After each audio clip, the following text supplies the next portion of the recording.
Hello the internet, my name's Laura and welcome back to my channel. Today I'm going to be doing a little bit of a hashtag that is kind of like an outdated hashtag, and I didn't notice that I had been tagged in it until it was outdated, and then I just figured, heck, it's something to talk about. So it's kind of a hashtag, it's kind of not a hashtag, it's going to be 10 questions. I have them here. It was a hashtag that my friend Planting Memories got tagged in. It was supposed to be like a retrospective of 2020, like what you did with like what certain plants you had in 2020 and stuff like that.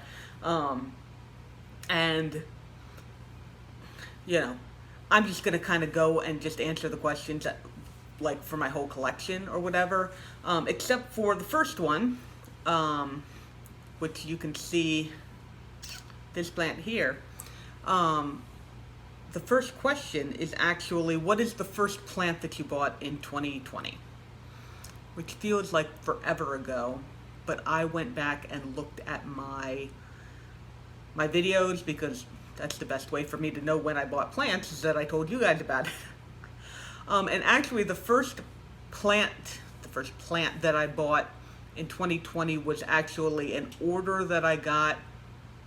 Now I don't remember the name of the company, but I bought a whole bunch of plants with some Christmas money, and all of that came, and then that was like those were my first plants of 2020.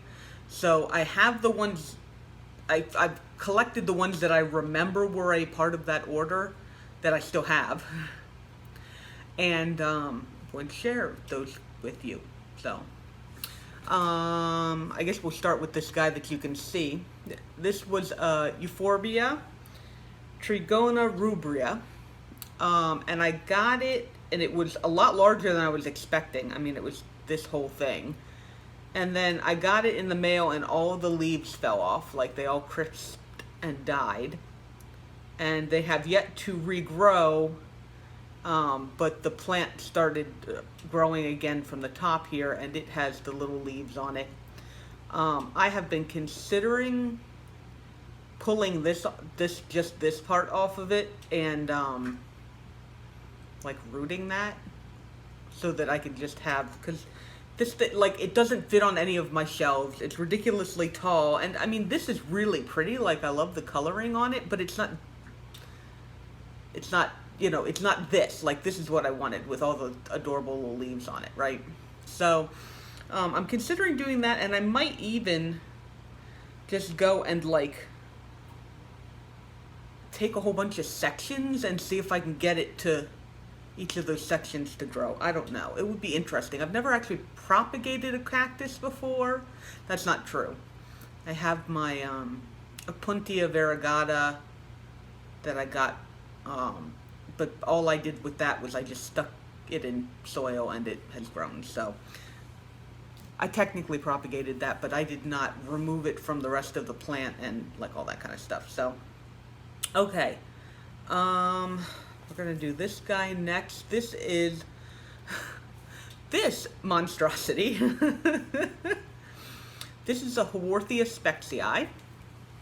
And basically what happened with this guy is that I had him under lights that were not strong enough lights, and so the plant stretched like all the way up to here, and then I finally got it under a light where it was happy and it was getting enough light for what it wanted. And so like all these little leaves are all these sticking out here are all the leaves that it grew when it grew really tall, and they're really long and thin. And then I got it under enough light, and now all these little babies have started to just sprout out of there. And then obviously the top itself now is forming a nice rosette because it's getting enough light. So it's definitely an interesting plant. It's doing great. It's very healthy. It's happy. It's probably going to have to come out of this pot before too long, just because the babies are just and I suppose if I really wanted to make it look better, I could take all these leaves off and then pop that top off there and like plant that elsewhere, and then this would just kind of grow into a whatever. I don't know. I'm still trying to decide. I've got a little while before, you know. But for the most part, it looks really good. It just, you know, for a while it didn't look good. So, but that was my Haworthia Spexii. That came in that. This was another Haworthia. Haworthia Fairy Washboard. It's got that really cool growing pattern. This one when I first got it, rotted the roots off of it, because I actually rotted the roots off of a bunch of the plants that I got from this order, just because, I don't know, it was still winter, and I watered them and they just weren't happy. And anyway, so the roots rotted off of this one. I took it off of water for a while. I put it back on. It grew roots. It's now like, I mean, it's in there real good now. I haven't looked at the roots in a really long time, but it keeps flowering for me. You can see the little flower stalk coming out in there, so it seems to be pretty happy. It's not very fast growing at all, but I mean, that's okay, because really the cool thing about it is just that pattern that don't necessarily need it to be like growing bigger. But now that it has roots, it's doing a lot better. So there's that guy. I got my Eczeveria Lola, which is actually looking just really, really awesome and compact, and I have never had problems with this thing not having enough light. As you can tell, it just kind of grew in one compact stalk. And it's actually in a pot that has no drainage. This was a pot that I got from Planting Memories in the UK. And I stuck it in here just to see if I could,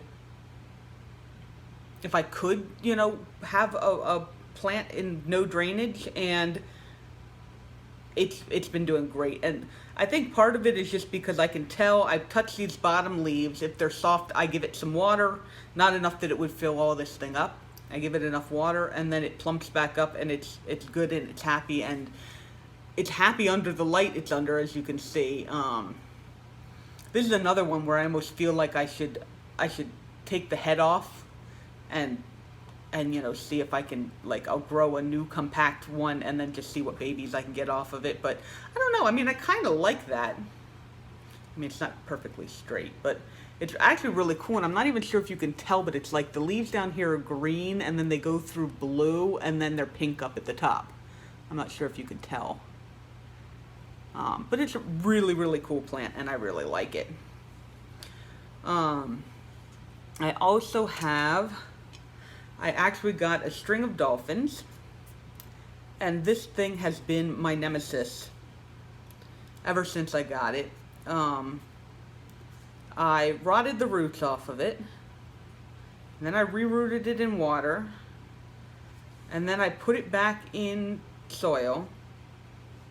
And now it's kind of growing, kind of not, and it's apparently not getting enough light because the new leaves are not turning into the dolphin shape. They're just kind of whatever, and it has mealybugs all over it, and I keep trying to get rid of them, and I haven't been able to get rid of them yet.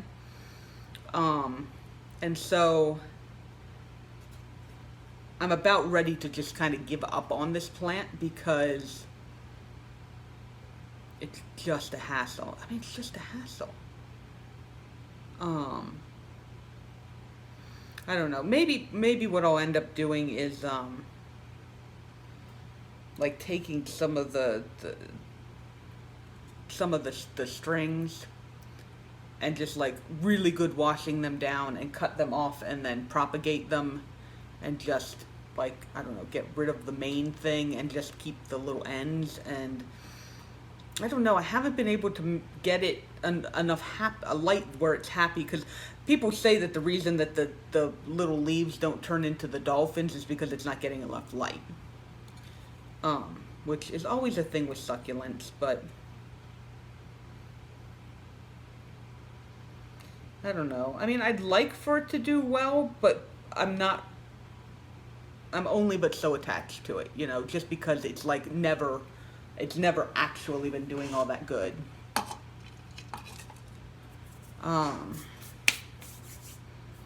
And then I have my Fiery Star Adenium, which is in dormancy right now.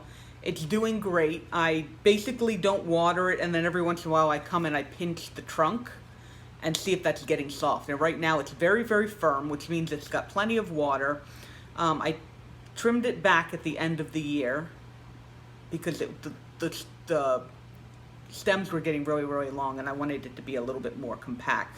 So I cut those off, and it's been sitting. I keep it over in front of the window where it gets just natural light, because I figure that's what's going to trigger this to come back from dormancy, is that it's not getting grow lights, which are, you know, a certain just set amount of light. It's going to come back with when the sun says, hey, it's starting to become spring, but for right now, it's doing awesome. It's chilling. Oh, I do remember one other plant that I got in that order. I had forgotten about this. Oop! I almost fell over. That would have been fun. I actually got a Hoya Crimson Princess in that order. And it came in, and it was beautifully rooted. And I stuck it in water and proceeded to give it root rot, because like I said, I gave everything in this order root rot just because, I mean, all the plants came in wonderfully. They were not like in bad shape or anything like that. I just didn't manage their transition very well. And so this one got root rot. I ended up having to, I pulled it out, water propagated it for like a whole bunch of months. It really wasn't happy. I finally put it back into soil. It didn't grow, it didn't grow, it didn't grow, it didn't grow. And then it finally started growing. And then it got mealybugs. I guess very similar to the string of dolphins. And then it was doing okay for a while. It put out some new leaves. It was doing good. And then I got my grow tent, and I decided to go ahead and throw it into my grow tent because that is weird. I went ahead to put it in my grow tent because I know Hoyas like a lot of humidity, and it's been doing pretty well in there. I've got a lot of new growth on here. I'm still finding some little mealybugs, and that's what you see me going and rubbing all the leaves as I'm talking, is me seeing the little fluffs and just going and just squeezing the ever-loving crap out of them and killing them. Because who's got time for isopropyl alcohol? Not me. But I've been treating this guy on and off for mealies, but it's still doing pretty well. And it's kind of the situation I've gotten into. I've got a couple of plants that do have mealybugs, but they're under enough control that it's not really making the plant suffer. And then as long as I keep it from spreading, you know, they're pretty okay. So anyway, this was the other plant. It's got roots coming out the bottom. This is what happens when I don't look at these plants, except when I have them on camera. I'm like all over them while I'm trying to talk to you guys. But anyway, so those were the first plants I got in 2020. And really all of them have grown a decent amount. Probably the worst one is this poor euphorbia, because that's all of the growth I've gotten. And maybe the string of dolphins, but what are you gonna do? I don't know. But anyway, so that is the first question. Is what was the first plant I bought in 2020, and it's kind of cool to think about what they were when I got them, and then how they are now. All right, so the second question on the list is, what is a plant I shouldn't have gotten but I got anyway? I'm not sure if that's the type of thing where the question was meant to be, what's a plant that was like too expensive or too difficult to take care of but you got it anyway, or if it's just a plant that you kind of regret getting. I decided to go with the plant that I kind of regret getting. And that is this Monstera Deliciosa. I went to Home Depot and they had a whole bunch of these. And I went through all of them, you know, like they tell you to do, because I was looking for variegation. Because I really wouldn't mind having a sport variegated Monstera Deliciosa. I mean, if I had found an Albo, I would have bought it, obviously. But I found, I don't even know where the leaf is anymore. Yeah, I found this one leaf here that has what looks like a little bit of sport variegation. Sport variegation is the lime green variegation as opposed to the white variegation. And I got very excited about that. It was just this leaf, and then this leaf was currently growing in. And I was like, maybe there'll be more variegation on it. I would really love that. And so I got the plant. I've never really been interested in the Monstera Deliciosa. But anyway, I got it. I've been caring for it. It's really, really easy care. And I got that next leaf and this leaf here, and neither of them are showing any signs of variegation. And truthfully, I'm not even sure if the variegation on this leaf is actually variegation. It doesn't seem to be damage. You know, it seems to be legit, like, variegation. But it's also possible that it's just so little variegation that it's not showing up anywhere or whatever. So, so now I have this big plant that's doing great. I mean, it's growing very, very well. But part of me is just kind of like, I don't really like it all that much. And so I think what I might end up doing is, I mean, right now I'm picking, but I might end up pulling this apart, because there's like 1, 2, 3, 4, 5, 6, 7, like 8 plants in here. 8 plants in here. And so if I separate them all out and grow them separately, maybe I'll be able to find some people who want them. And I mean, the older leaves are getting a decent number of fenestrations on them. I mean, that's not too bad, right? And I don't know. I might end up keeping just the one that had the variegation on it, and just keep that one plant. And then just kind of get rid of the rest of it, but I don't know. It's a nice plant. I do like it, but I've just gotten to a place now where I have so many plants that I'm actually seriously looking at them and being like, okay, what am I going to trim? You know, and I don't really have that much attachment to this plant in particular. I mean, it happens, you know, when you have so many plants. When you have so many plants, there's some that you look at and they just bring you less joy than other plants. I mean, that's just how it goes. Okay. Next question. A plant I rescued. I know which one I'm thinking of. I think I'm gonna have to go get it. It's over there. Are there any other ones that I feel like I rescued? I bought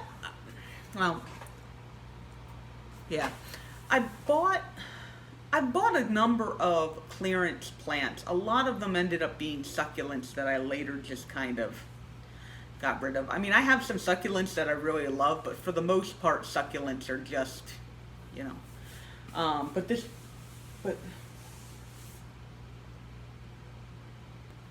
Yeah, I wouldn't say. All right. So there are 2 plants that I rescued. I'm going to show you guys. I just have to go get the one. Okay. So very early in my planting, I was very into begonias, and I went to Home Depot and I found what I actually call the $3 begonia, because it was a begonia that was marked down to $3, and I picked it up and I brought it home. And it wasn't in super bad shape when I got it, but it had some like marks on it that I at one point thought was blight, and then found out it wasn't really blight because it wasn't spreading. The plant was just never doing very well. And like, it would grow new leaves and old leaves would die. And it was not thriving. And so I did a lot with this plant to try and save it. And one of the first things that I did was I tried overwatering it, I tried underwatering it. Then I took it from, it was in a larger pot than this. I took it from the bigger pot and took it down to this. And at that point, I basically had like one teeny tiny little leaf. And, you don't look healthy. Well, anyway, sorry. I get distracted by this stuff. And I had one little leaf left, and that was when I started really focusing on humidity. And I put this into my terrarium, so the glass jar terrarium. And it actually started turning around. It grew a leaf, it didn't die off, it was starting to grow another leaf, and then I got my grow tent and I stuck it in there, and it has, when I got this plant, the leaves looked basically like that. They were silver, they had some of the green on them. Now with the grow light in my grow tent, the leaves have a fairly distinct pink hue on a lot of them. And it's been growing pretty well. I don't know if that means that the begonia that I got at Lowe's really needed that much humidity, or if it's the type of thing where it kind of started dying and just the extra humidity helped it turn it around.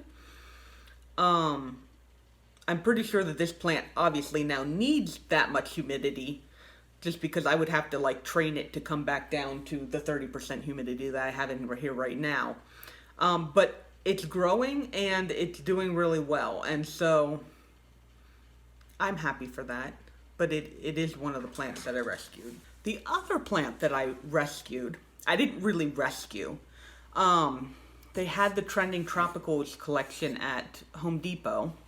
Lowe's, and obviously they had been there for a while, and I found this on the clearance rack, and the leaves that it did have look like yay, but it was marked down to $5, and I wanted this pot.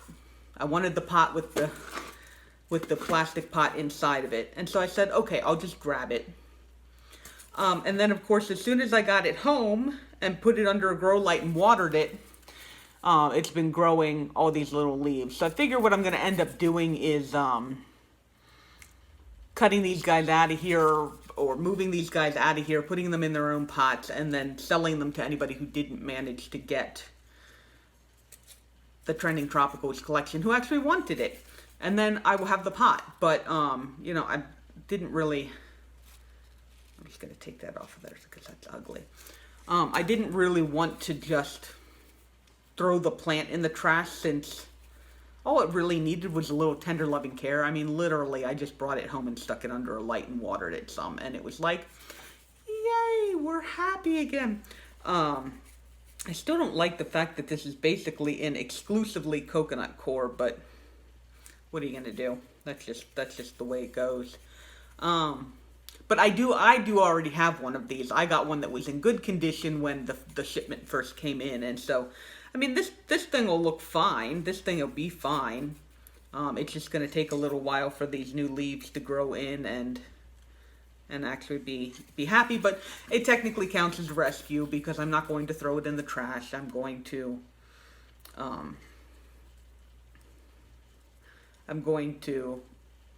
you know, get it set up for anybody who might want it. So, okay, so the next question is, what is a plant that I successfully propagated? So there's a lot of those.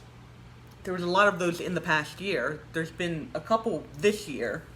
I've been trying to decide what I was going to show you guys for that, because truthfully, I think I'm going to show you guys this one, because this is not my first successful propagation, by a long shot, but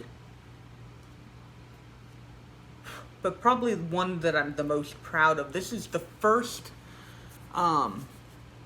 Begonia Breakdance propagation that the first one I started. I got this one and another one, and that one went to my friend Laura. Yes, her name is also Laura. But this guy has been growing for the longest, probably since very shortly after I got the Begonia Breakdance, you know, the actual plant in the first place. And I have a whole bunch of Begonia Breakdance propagations now, like a number of them. I actually have someone coming to pick one up today. And so, you know, it's not like I haven't, but this one's special. I'm actually going to keep this one for myself, because, I don't know, because I grew it entirely myself. And because I really like Begonia Breakdance, and I wouldn't mind having more than one of them. Like, in my collection, not just as a propagation. But anyway, so very, very proud of this. I guess technically I should mention this. Well, that's just, I've had this sitting under a shelf, and it is unhappy with being sitting under a shelf. This Tridescanthia zebrina, some of you might remember when this was like, when I had to bring it inside for winter, I just kind of chopped it all off because, like, it grows like a beast. And I wasn't really worried about, of course, this is me starting to pick. Okay, we're not gonna pick. Anyway, this plant my mother gave me,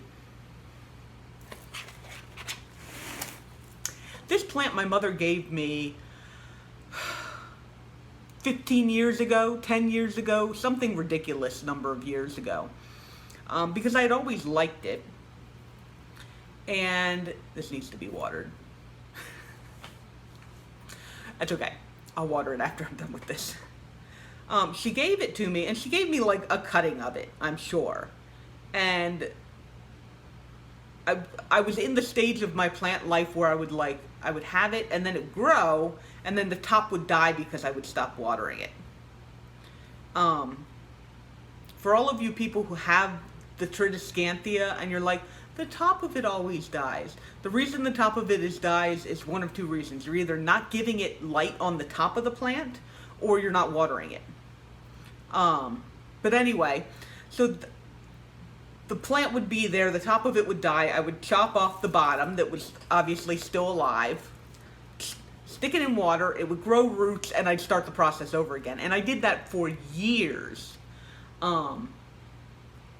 Years and years. I would like propagate it, it would grow, it would die, and then I'd repropagate it, and then at a certain point when I started getting into plants, I was like, I'm actually going to like grow a basket of this, because I actually want a basket of this. And so this is the result of the basket of this right now. It is a little bit underwatered and a little bit under lighted, just because it's inside right now. And I don't have a great place to hang it. I think it's part of the problem. And you probably can even see that there's duct tape on this thing, because this snapped. And so it holds, but I'm like wary about it. But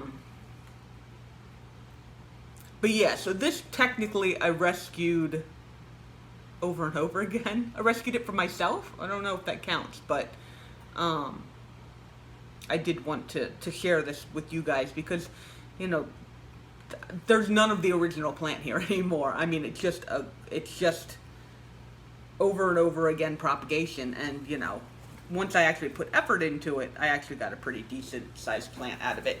And I'm sure this summer it will grow many long again. Once I put it back outside in the place that I had it last year, which it absolutely adored. So 5. What is a plant that I killed? There are a lot of plants that I killed. Most of the time they're not on purpose. Most of the time they're not on purpose. The plant order that I showed you at the beginning of video, I got a Haworthia obtusifolia, I think is what the name of it was. It was basically this plant. And I got it with the order that I showed you. This is another one that I got to replace that one because I killed it. Basically what happened is that it got scale. And it was my first experience with scale, so I think what happened is I didn't notice what it was when it first started showing up. And then because of the tight rosette, it was really hard to clean it all off of there because you can't just spray stuff on scale. You actually have to get them off of there. And I think in the process of trying to pry all the stupid little scales off there, the plant just gave up the ghost. And I was kind of sad about that one because I really like my window pane Haworthias. And that one was, I liked it. And it was actually one of the more expensive Haworthias that I got out of that, or one of the more expensive plants I got out of that order. And then it ended up dying. But I did find another one to replace it, obviously, so I've killed a lot of plants. But that's just part of owning plants. Is there's some that you're either going to fall out of love with, so you kind of let them die. You're going to do something wrong such that they go into a downward spiral and you're just never able to save them. Or there's some that you're just not going to be able to take care of, at all. And, that's how you learn. I had this.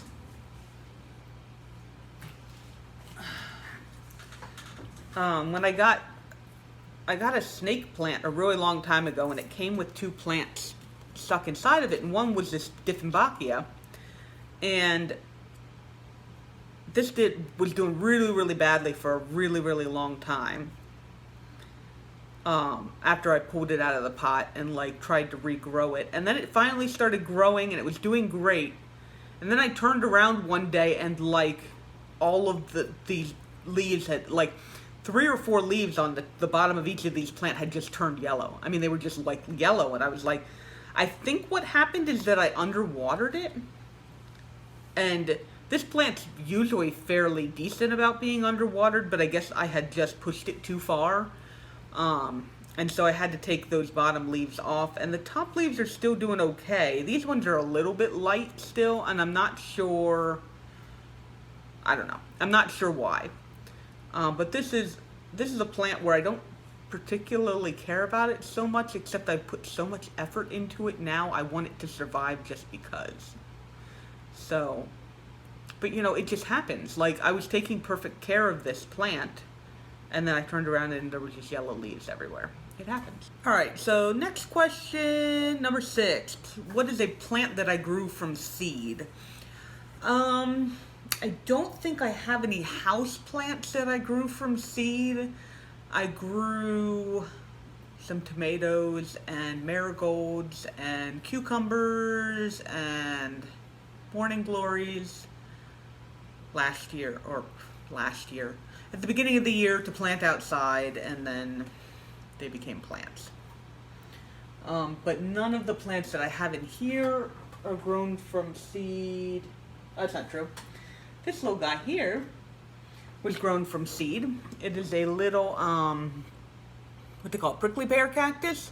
But I did not grow this from seed. My friend Kenyon grew this from seed, and then she gifted it to me. It has dirt on it, so I'm going to... I know. This is when I'm talking to you guys, it's the perfect time to clean up my plants, because I have them in my hand and I'm, doing stuff. So anyway, so this little prickly pear cactus was grown from seed, not by me, by my friend. But I kept it alive, and it has gotten bigger, I'm pretty sure, since she gave it to me, so I am not killing it. I do, however, have lots of propagations, but I guess since there was a propagation question, that is different than growing things from seed. So there's that question. Number 7, what is my most underrated plant? Is that like underrated by me? Like which plant do I have that's wonderful that I don't think is wonderful? Or is it like a plant that I have that people don't think is wonderful?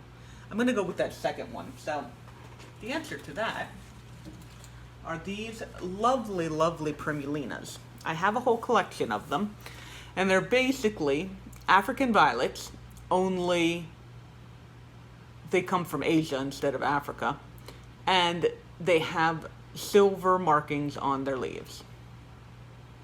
So this one is a Primulina Nane Argentine. This is the first one I ever got. It did so well, it's what encouraged me to get the rest of my collection. And they come in all kinds of different,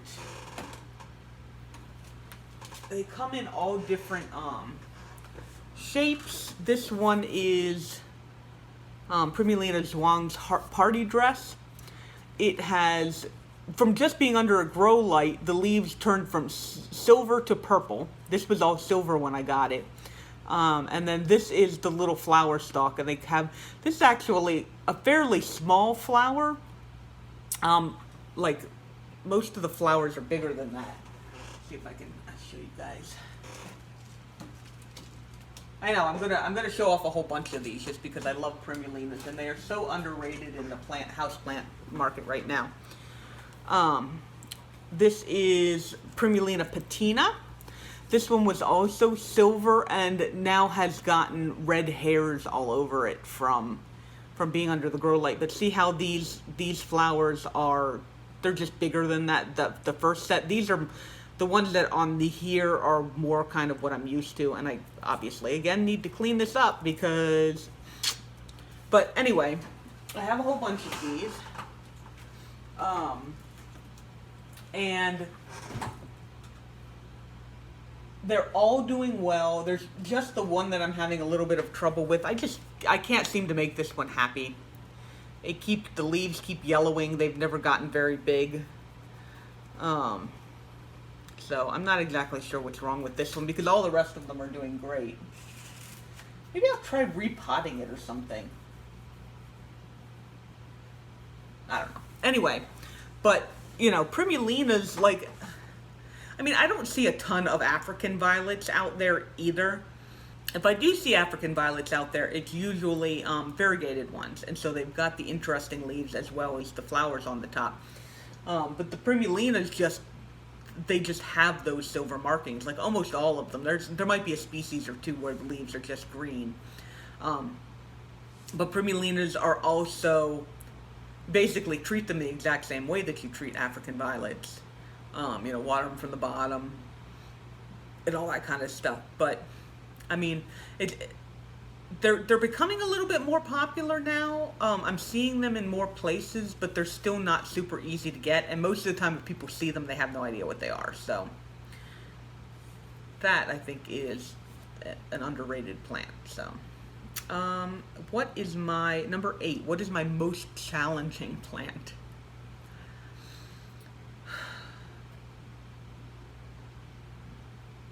I don't necessarily want to... There's two types of challenging. There's the type of challenging where I know that the plant has high requirements for living, and yet I'm having no trouble growing it. And then there are plants that might not have that high of requirements, and yet I'm still having trouble keeping them alive. So challenging plant... Because, like, of all the plants that I have, do not kill that plant. Of all the plants that I have, this Sonorillia is probably the one that has the highest requirements. And that is, it cannot live outside of a terrarium. It needs 60 to 70% humidity, just straight up. And so it is always going to live in here. On the other hand, I've had it in here since I got it. A couple of the leaves crisped when I first got it because of, the transition and stuff. And it's been growing crazy, well, ever since. The only problem that I see myself having is that when this, no longer fits inside here, I'm going to have to figure something out. I'll probably end up figuring out how it propagates and, making it shorter or something like that. But like I said, this is the plant that I have probably with the highest requirements. With the highest requirements, and I've not been having any problems with it at all. I think I've watered it once since I got it because it doesn't really run out of water in the terrarium so much. Managed to put it down without dropping it.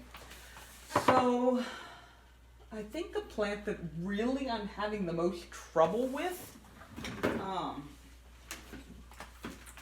has got to be this variegated angel trumpet.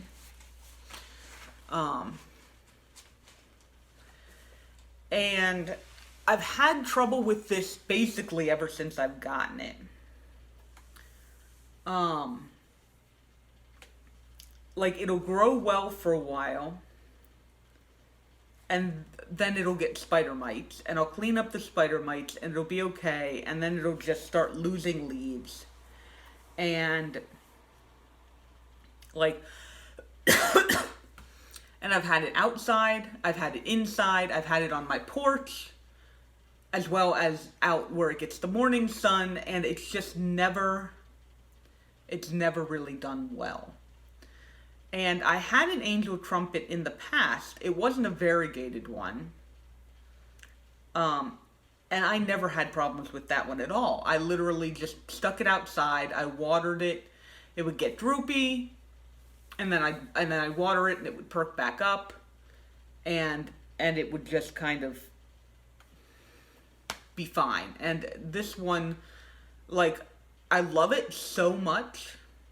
I'm not willing to get rid of it, but at the same time, I'm just I wish I could figure out what I needed to do to make this thing happy, because I'm just not figuring it out. I still haven't figured out whether it wants more or less water. I'm still at this stage because I don't know.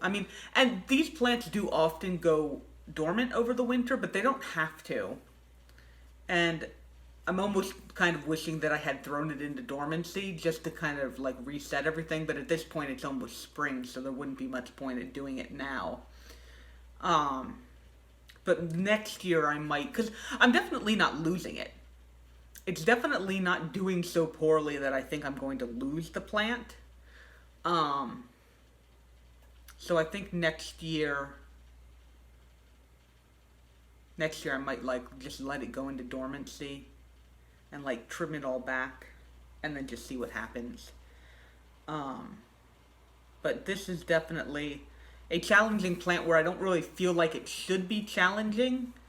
If any of you guys have experience with angel trumpets, go ahead and let me know. Truthfully, I'd love to just plant it outside, but I don't have anywhere that it could go. I don't have a very big yard at all. But anyway, yes, if you have experience with angel trumpets and you've got any suggestions, let me know. Because I'm willing to try most anything at this point. Because I'd really like for this plant to thrive. And it gave me some really nice flowers last year. And they were beautiful and they smelled great, which is part of the reason why I love angel trumpets is the flowers. So it's doing okay, but it's not thriving. So I would say that is my most challenging plant, just because it's the one that I'm having the least or the most trouble getting it to actually be happy.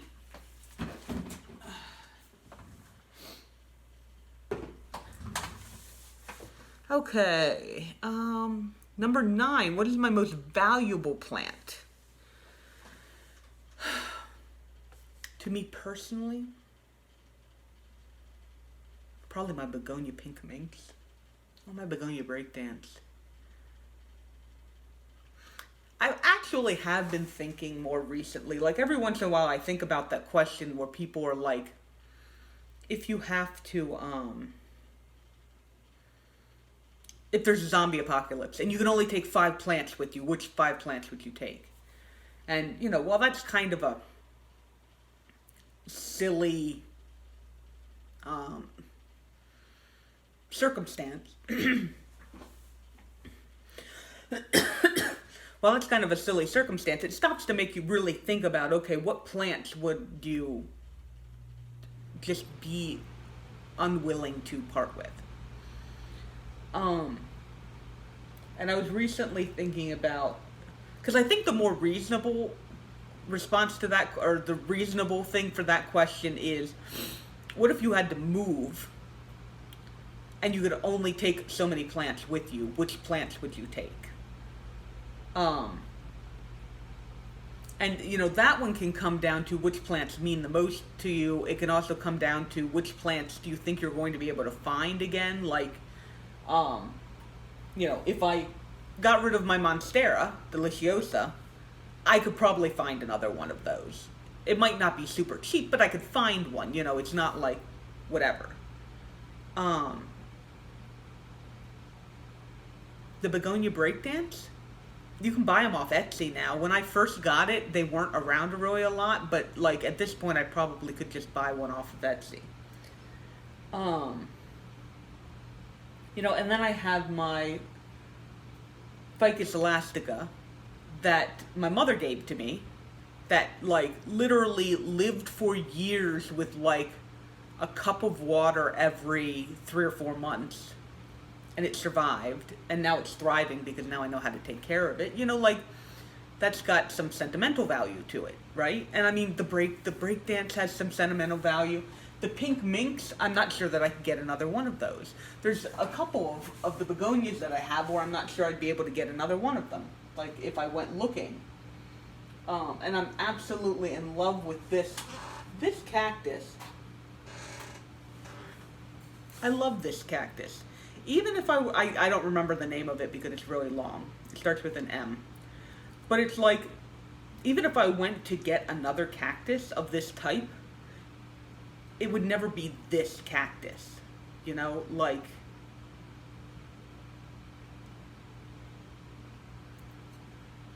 it's just, I love the shape of this. Isn't that just so beautiful? I love this cactus. Even though I'm pretty sure it's grown since I've got it. I would have to go back and look at old videos. But like, it's just so perfectly shaped. I wouldn't want to get rid of this.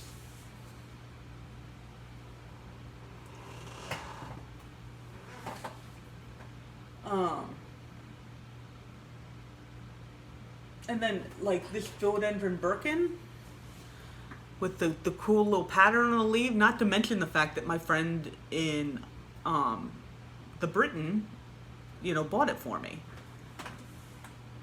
And the little begonia that he bought for me, like, there's just, I don't know. So valuable to me, I've got a lot of plants I think that I just would be unwilling to give up for various reasons. And then there's others where I'd be like, okay, I'll get rid of this and I could get another one. If it was the moving thing, I'd be like, I can get another one. And then there's definitely some plants that I have where probably in the next couple of months I'm gonna be doing a purge. I'm just gonna be like, because I've gotten to the point now where I know what it takes to take care of all these plants, and I'm just not willing to put the time into certain plants. And I'd prefer for them to go to some sort of a home where somebody might actually care for them and, love them, and as opposed to them just sitting here and possibly dying because, I don't water them or whatever it is.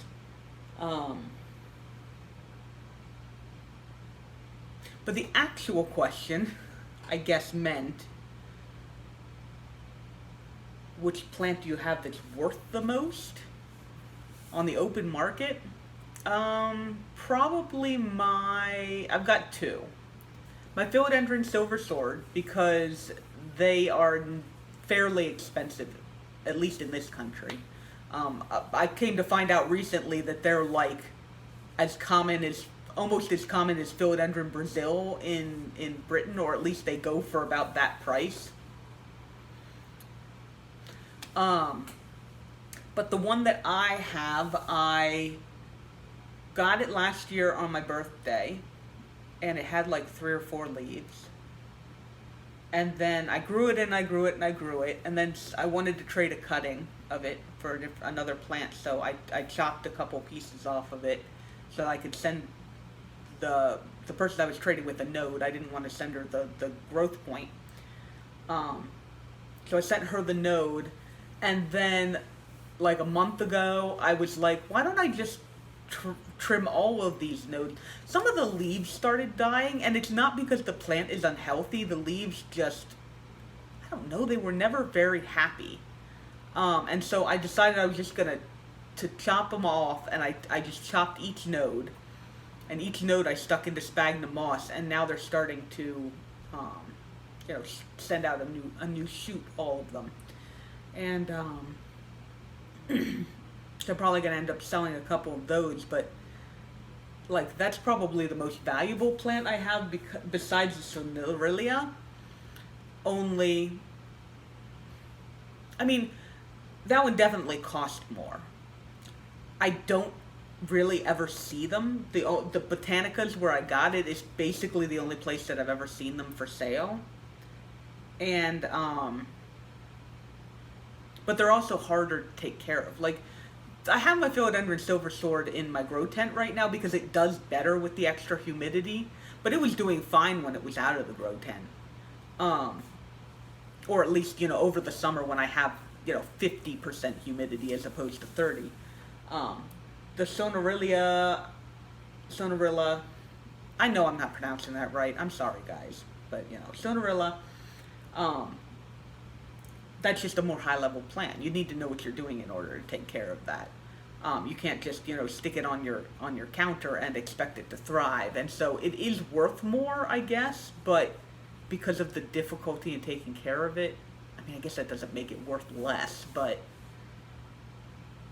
I don't know. Those 2 plants, Sonarilla, philodendron silver sword, are definitely my most expensive plants that I have. Okay, and number 10, my top wish list plant for 2021. I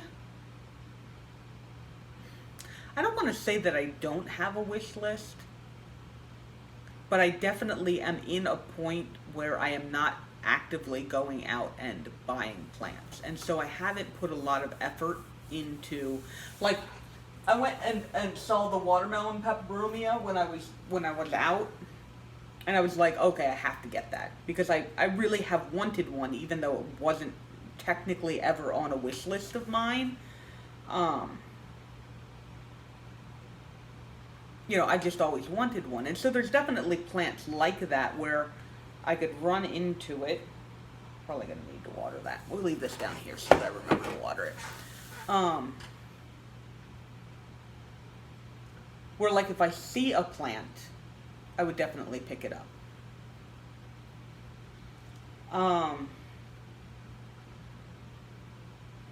You know what? That's not true.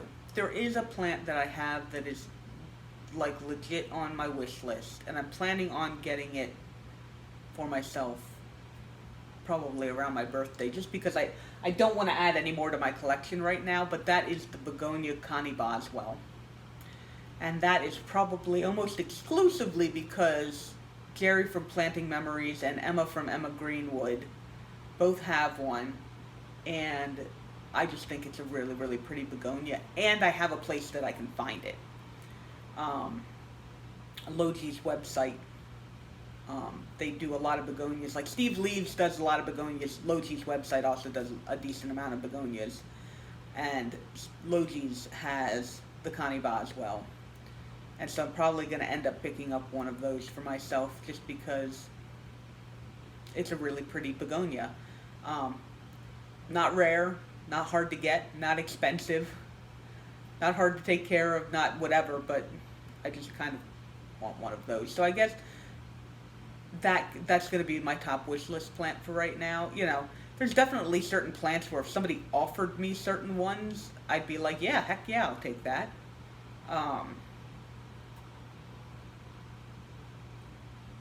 But, you know, we'll just kind of see. But that is all of the questions for this hashtag.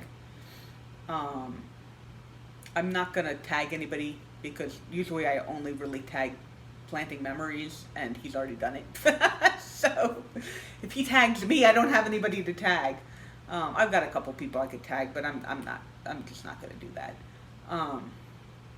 So if you like this video, go ahead and like this video. I hope you enjoyed the answers to my questions.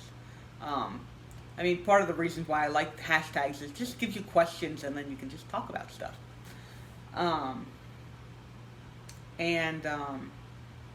You know, if you'd like to stick around and see more of my plants, see more of what I do, go ahead and subscribe. I've actually got a couple of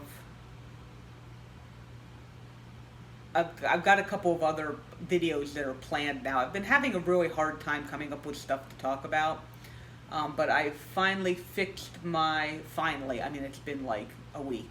I fixed the terrarium that I broke, that I told you guys about, showed you, I guess, in the last video. I epoxied that back together, so that's at least now in one piece.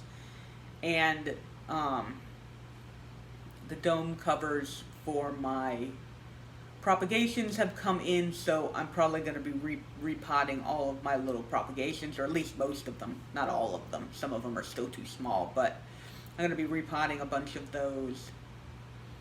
And so those will be coming up videos.